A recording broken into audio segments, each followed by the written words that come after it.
The modern airplanes are much easier for the pilot. Yes. With the tricycle landing gear. And much easier to land and much easier to maneuver on the ground. Once they get in the air, they all fly basically the same. And don't you think with the modern equipment it's much more reliable? I don't think they probably ever built an airplane much more reliable than the Dakota. Flying low over the Australian countryside is Shanghai Lil, a fine example of the renowned Douglas Dakota. In 1988, Australian Airlines fully restored Shanghai Lil to the livery it wore during its inaugural flights for the airline in 1946. However, the name Shanghai Lil was adopted in a later livery. After the war, many airlines worldwide relied heavily on these aircraft, known as the DC-3, with DC standing for Douglas Commercial. Most, including Shanghai Lil, built in 1942, were originally military C-47s, C for cargo, converted for civilian use. Nearly 11,000 of these remarkable twin-engine planes were produced, the majority for military purposes, as they were built during wartime. A few Dakotas, however, were originally manufactured as commercial passenger planes, fulfilling the design's original intent. When the U.S. entered the war, these aircraft were deemed too crucial for the war effort to remain as airliners, leading the Army to requisition even those few built for commercial use. Luxury armchairs and other fittings were stripped away, and the airline livery vanished under coats of olive drab paint. The plane's development began in 1932, when Transcontinental and Western Air, TWA, approached the Douglas Company with a request for an airliner that could outperform Boeing's excellent Model 247 passenger plane. TWA had initially sought to purchase the 247, but Boeing's production was dedicated to United Airlines, TWA's main rival, partly owned by Boeing. Douglas took up TWA's challenge, assembling a team to work on the design. They first studied the 247 to identify areas for improvement. Anticipating the availability of powerful new engines from Pratt & Whitney and Wright Aeronautical, they opted for a twin-engine design, despite TWA's original preference for a tri-motor configuration. Relying on advanced engines, the design incorporated established innovations such as the Northrop aerofoil wing, retractable landing gear, and wing flaps to extend wing surface during landings. The resulting aircraft, the DC-1, was unmistakably a precursor to the Dakota. In surpassing the specifications set to rival the Boeing 247, the DC-1 excelled in speed, quietness, operational economy, strength, and passenger capacity. Only one DC-1 was built, but after its loss in a crash, a slightly lengthened model, the DC-2, entered production. When the first DC-2 took to the skies for TWA on May 15, 1934, it immediately attracted inquiries and orders from airlines in the U.S. and Europe. The aircraft revolutionized airline travel, offering unprecedented sophistication and comfort, including the introduction of in-flight movies.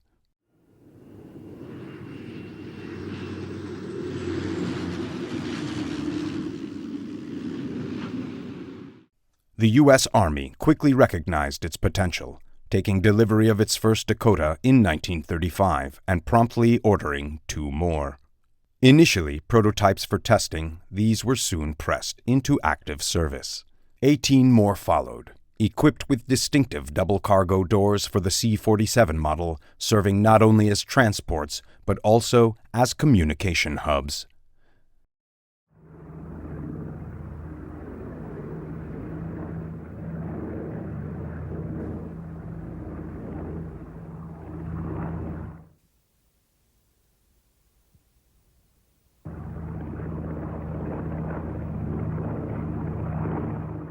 Douglas adapted the Dakota's wing design and other components to create the B-18 bomber. Though essentially a different aircraft, it retained the efficiency and power of the DC series. The B-18 played a modest role in World War II, mainly as a coastal patrol aircraft. Meanwhile, the commercial aircraft continued to thrive, leading to the development of a new, stretched and wider-bodied variant, the Douglas Sleeper Transport, or DST, designed to offer passengers the comfort of onboard bunks. Dubbed the airborne equivalent of a luxury liner, the DST first flew on December 17, 1935. However, the extra space wasn't limited to sleeping arrangements. Without upper bunk windows, the design could easily be reconfigured as a standard airliner, and in August 1936, the first of these planes, the DC-3, was delivered to American Airlines. With the onset of war, civilian production ceased, giving way to mass production of the C-47. These aircraft served in every theater of war, enduring all conditions and taking on diverse roles. Their operations in New Guinea exemplified their critical importance. On the ground, the Allies and their Japanese adversaries faced an environment where movement was painfully slow, hindered by the thick jungle mud. Only in the air could these harsh conditions be bypassed, and the C-47, nicknamed the Biscuit Bomber, became a significant Allied advantage. Allied troops relied on Dakotas for airdrops, supported by an efficient logistical network to deliver essential supplies to the front lines. From ammunition to food rations, supplies were meticulously packed to endure the impact of airdrops, making the seemingly simple task of packing a vital, life-saving skill.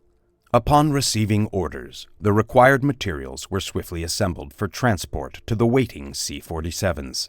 Pilots were thoroughly briefed to locate the drop zones, often little more than small jungle clearings marked with parachutes from prior drops.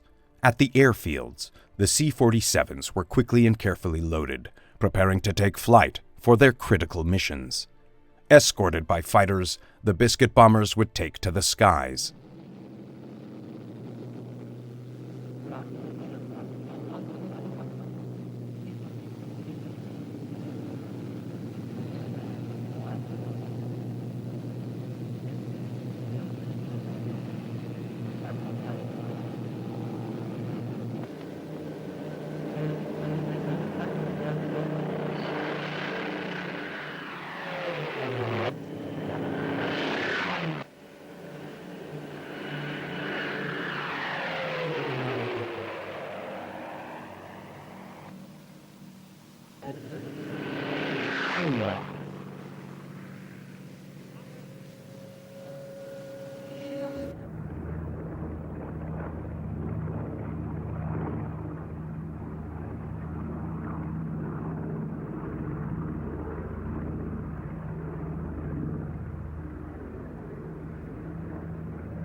I'm the guy in that P-38. I'm upstairs looking out for trouble.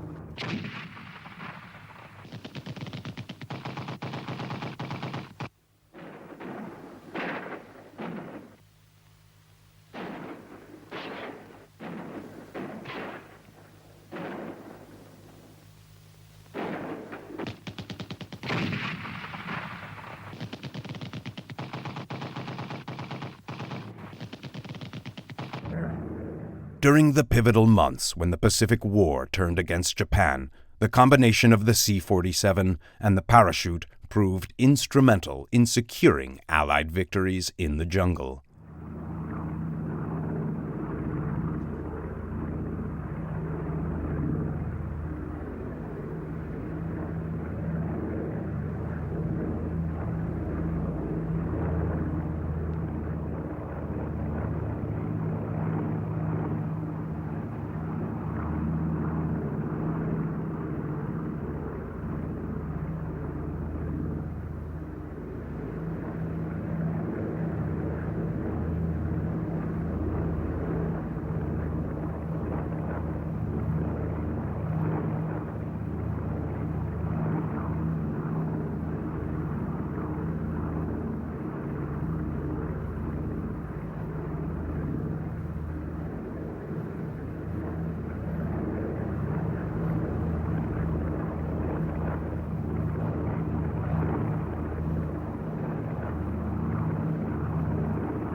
ground troops had even more reasons to appreciate the C-47's presence.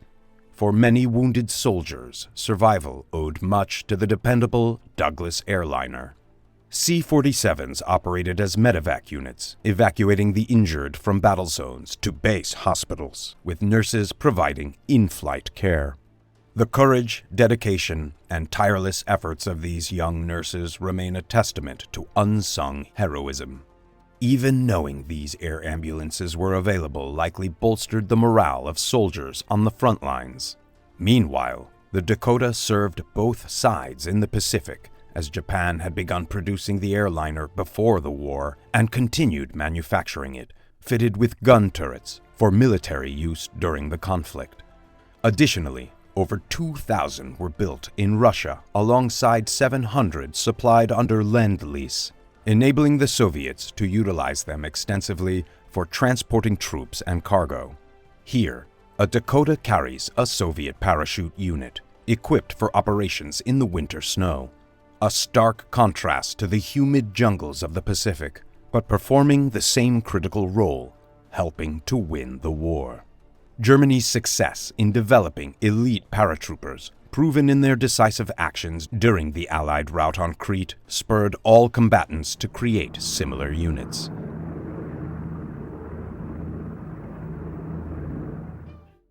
These soldiers were carefully selected, specially armed, and rigorously trained. Central to their preparation was the daunting task of parachuting, trusting their gear and leaping, heavily burdened with weapons, into hostile territory. Extensive training focused not only on the jump itself, but also on executing safe landings. For most, the aircraft of choice was the reliable C-47, once again rising to the occasion and excelling in its role. Another key method for deploying troops during World War II was the glider, with most glider towing carried out by C-47s. While gliders were fragile and proved to be a risky and unreliable option in combat,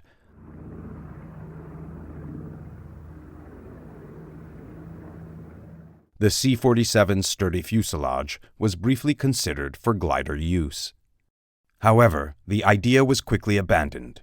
Common sense prevailed, and the Dakota's immense value made it far too precious to be used as a disposable asset. Tactical air transport wasn't just about moving men, it was about moving machinery. The C-47 was capable of carrying howitzers, various types of armor, and even the iconic Willys Jeep. Throughout the war, its spacious fuselage transported vast amounts of equipment, proving time and again its vital role in the Allied war effort.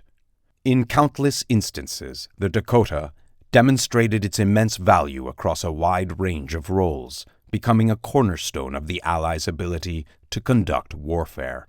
One task stands out as both the C-47's greatest test and its most significant achievement: its role in Operation Overlord, the D-Day landings at Normandy. The invasion of German-occupied Europe was the largest movement of men and equipment across water ever attempted. In the airborne segment of the operation, the C-47, with its proven efficiency, played a pivotal role. To prevent friendly fire from Allied anti-aircraft batteries, the C-47s were painted with white invasion stripes. They performed three critical tasks: towing gliders, dropping parachutists, and transporting supplies to the invasion forces. Over 1,000 C-47s were deployed on D-Day and throughout the tense weeks that followed.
After D-Day, the true cost of using gliders was fully realized, and it turned out to be far higher than expected.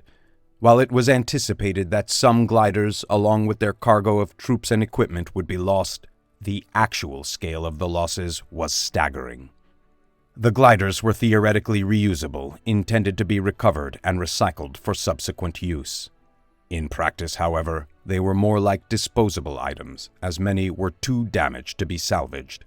The more significant loss, though, was among the glider pilots, who, sitting at the front of these fragile craft, suffered disproportionately high casualties. These pilots underwent training comparable to that of their powered aircraft counterparts, and in addition, they had to be capable of transitioning from flying to operating as fighting soldiers on the ground. They were a costly investment and difficult to replace. The third major cost was the gliders' inability to effectively deliver a fighting force ready for immediate battle. Instead, they often resulted in high casualties, and many of the soldiers who did survive the crash landings were dazed, confused, and shocked by the violence of the impacts. Additionally, a significant amount of equipment was lost, either with gliders that crashed or those that landed in the wrong location, leaving troops ill-equipped for their mission.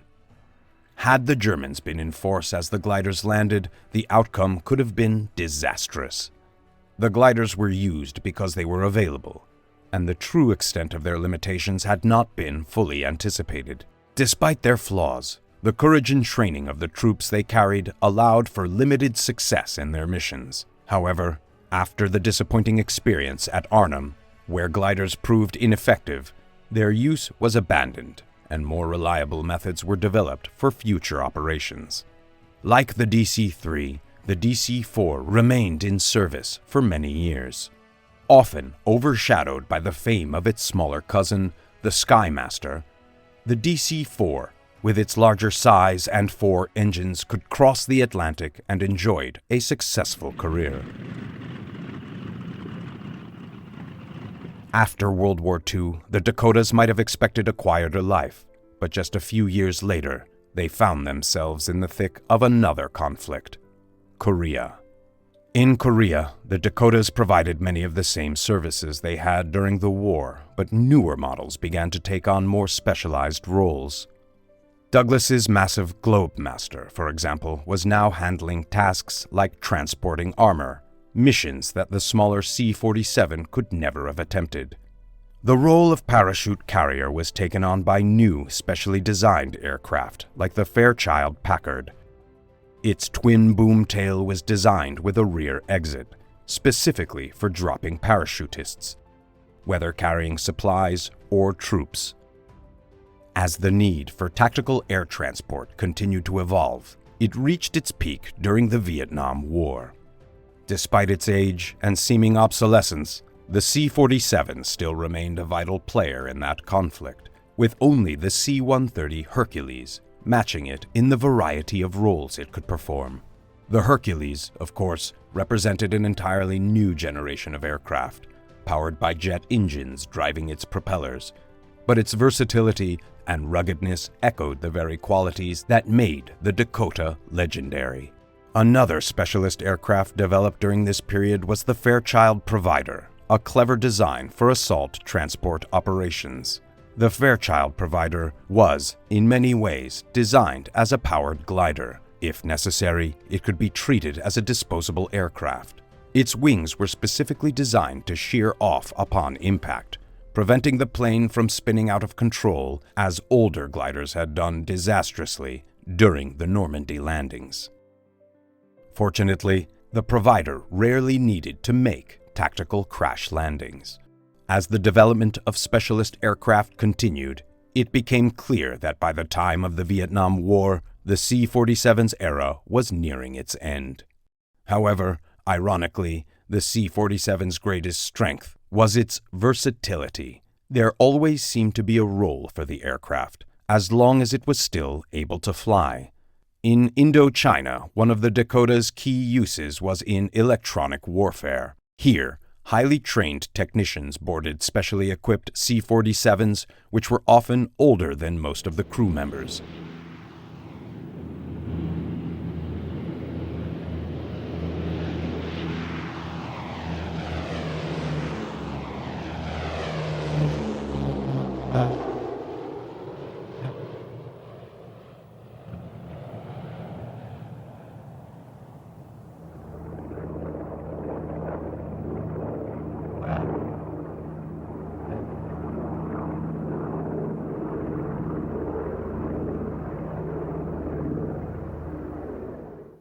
The primary mission of these special flights was to determine the coordinates of enemy radio transmissions from several different locations.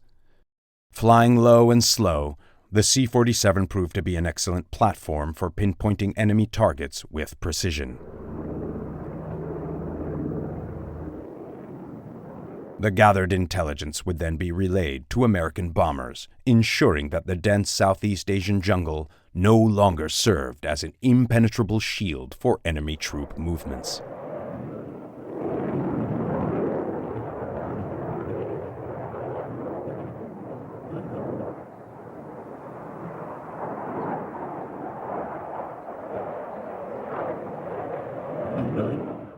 This type of operation was widely regarded as highly successful.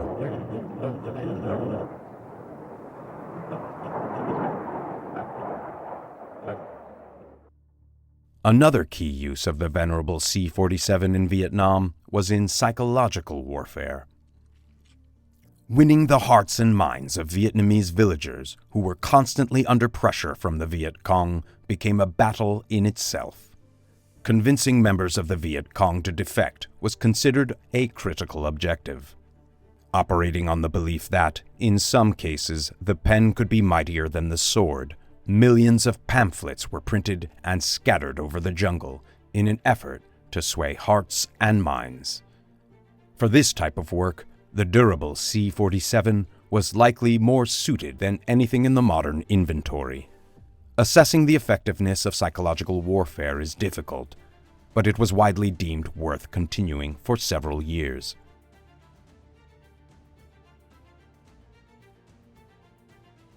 Maintaining the airworthiness of the C-47 was essential, as a crash or even a forced landing in the hostile areas of Vietnam could have dire consequences. In one of the more warlike adaptations of the sturdy Dakota, high-speed Gatling guns with immense firepower were mounted on the aircraft, transforming it into a formidable gun platform. Missions were meticulously planned so that the crew knew exactly which areas were to be saturated with gunfire. The crews took enormous risks, flying at very low altitudes, often under the cover of darkness, to carry out one of the most novel and effective methods of combating concentrations of enemy troops. In this way, many Vietnamese villages and U.S. garrisons were defended. Here, flares are being loaded onto the aircraft, passing by the intimidating muzzle of one of the Gatling guns.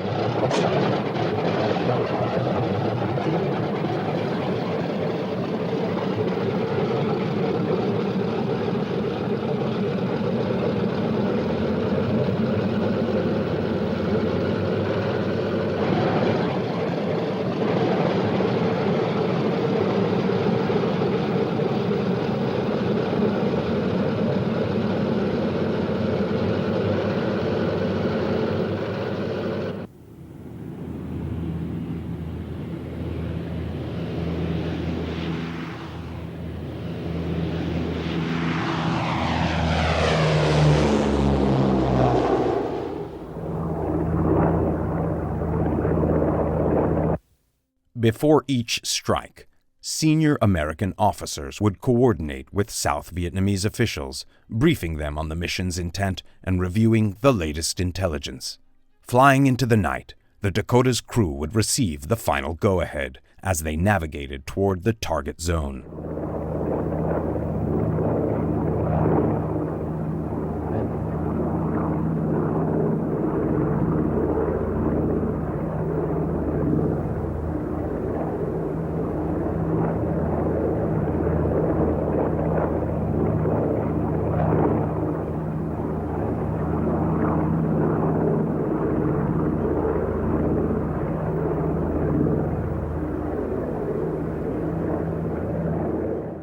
The challenges they faced and the risks they took were deemed worthwhile. The Gatling gun-equipped Dakota was one of the few ways to quickly deploy such intense firepower into an area that could erupt into a trouble spot within hours.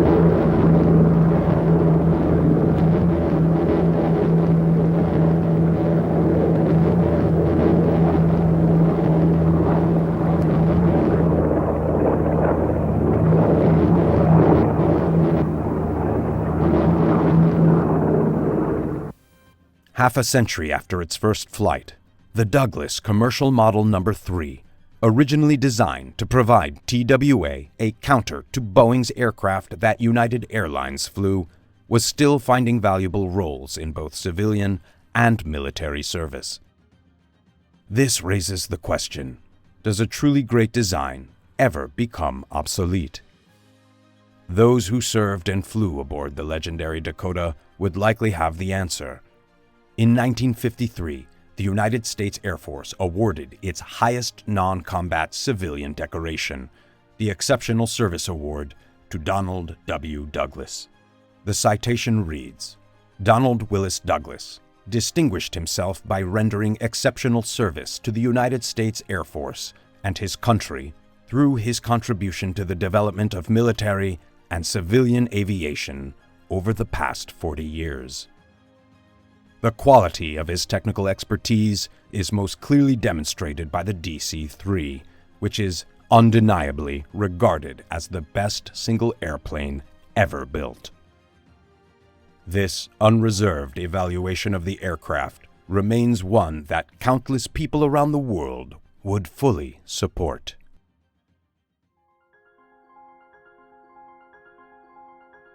Aviation, the art of aeronautics, began with the dreamers, inventors, and daredevils who dared to defy gravity. The journey of aviation was nurtured by pioneers like the Wright brothers, whose first flight marked a historic milestone. The role of aircrafts in world wars was groundbreaking, dramatically changing warfare strategies. This initiated a technological evolution in aviation, transforming the simplistic wings of a biplane into the thunderous roar of jet engines. Let's journey through the ages of aviation. Behind every great aircraft, there were great minds. These visionaries, like Sir Frank Whittle, the innovator of the turbojet engine, redefined air travel. Then there's Skunkworks' Kelly Johnson, the genius behind the SR-71 Blackbird. His designs combined speed, stealth, and power, crafting machines that dominated the heavens. The contributions of these pioneers have left an indelible mark on the canvas of aviation, shaping the course of history and inspiring generations of engineers and aviators. Each epoch in aviation history gave birth to extraordinary aircrafts, each with their own unique features and roles. The Lockheed SR-71 Blackbird was a marvel of speed and stealth. The F-105 Thunderchief, a supersonic fighter bomber, was vital in the Vietnam War. The P-51 Mustang, a long-range fighter, was critical in World War II. The P-47 Thunderbolt, a heavyweight fighter, was used extensively in the same war. The A-10 Thunderbolt II, the Warthog, is a close air support icon. The Messerschmitt Me-262 marked a leap forward in aviation technology. Each of these game changers were instrumental in their eras, and their legacies still resonate today. Beyond the game changers, there are those that have transcended their practical roles to become icons. The Concorde was not just an aircraft, it was a supersonic symbol of luxury and speed. The B-52 Stratofortress, a strategic bomber, is an icon of power and resilience. These magnificent machines and others like them have become much more than just aircrafts. They are enduring icons that encapsulate the audacious spirit, the relentless innovation, and the boundless ambition that define the world of aviation.